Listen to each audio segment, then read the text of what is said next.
It's the first law of thermodynamics. Energy can't be created or destroyed, but it can be changed. Good thing for these UVM students who are constructing a compost mound out of hay bales, wood chips, and tubing. This is the latest project from the UVM Clean Energy Fund, a $20 fee per student per year that subsidizes student-led sustainable energy projects on campus. The students get a voice in how that money was going to be spent. So I thought that was a very interesting way, because it allows a lot of grassroots ideas to come up from the student body, and then the students kind of vote on the ideas, and then the committee kind of vets them at the end. It's an opportunity for students to kind of get involved in some of the direction of how the campus is doing their sustainable energy. For Holly Greenleaf, this project allows her to put into practice what she learns in the classroom. I've learned a lot about living sustainably and renewable energies in my classes, but I've never really gotten the chance to actually get involved with any projects, because a lot of times like solar or wind, like that technology is really complicated and it's hard to break into that at this level. So this project I just thought was such an awesome opportunity. It provides heat to this greenhouse back here, so students can grow vegetables all winter long, and just from a compost mound that produces heat. And so it's pretty simple, pretty easy to implement, a really good way to get students involved. Anyone can help out. You don't really need any experience. And also involved gardening, which I love. And so yeah, I was really excited about it. This composting method was invented by Jean Pain, a 20th century French innovator who developed bioenergy systems to supply 100% of his rural households' energy needs. No food scraps are used in this project, only wood chips from the UVM farm on Spear Street. What was once bedding for cows will now become energy to grow vegetables. The cold weather climate potential of this technology is really exciting, because growing food during the winter is a really hard thing and the propane costs are really high for greenhouses, and to have that option available in Vermont, to have locally sourced food from locally sourced energy, to grow the food is a really, really great thing. As the wood chips decompose, the microbes that do the composting process release heat.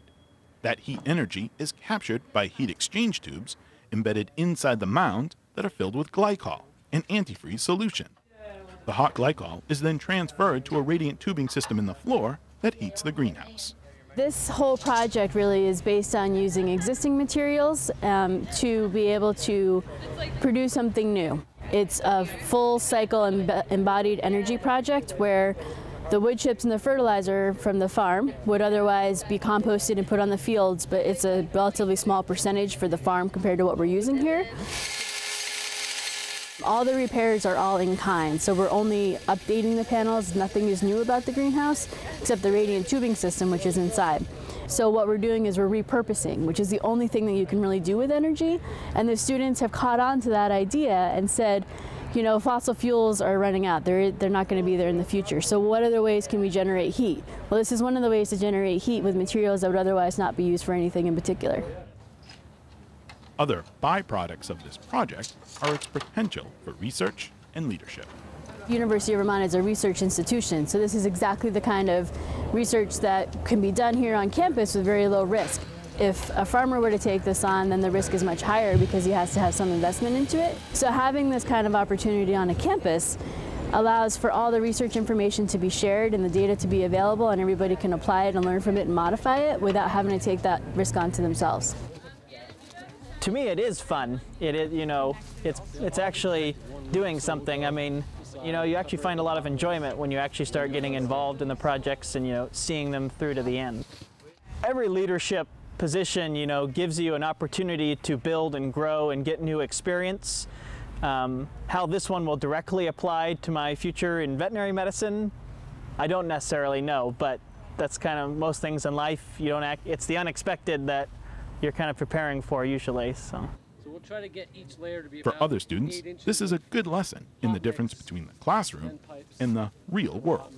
in theory, it all seems to work. So when you think about it in a classroom, it's, you know, that's a great idea, you know, everybody should be doing this, but then once you get down to actually implementing it, you understand what the constraints are in the system and, you know, why everybody isn't doing this all over the world yet. And that's a really valuable experience to see how practical this technology is and where and how it can be implemented.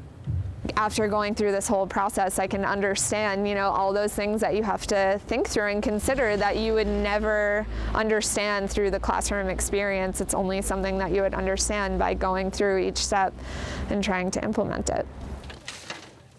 All this from a few wood chips, some sweat equity, and $20 a head. At the University of Vermont, I'm Keith Silva with Across the Fence.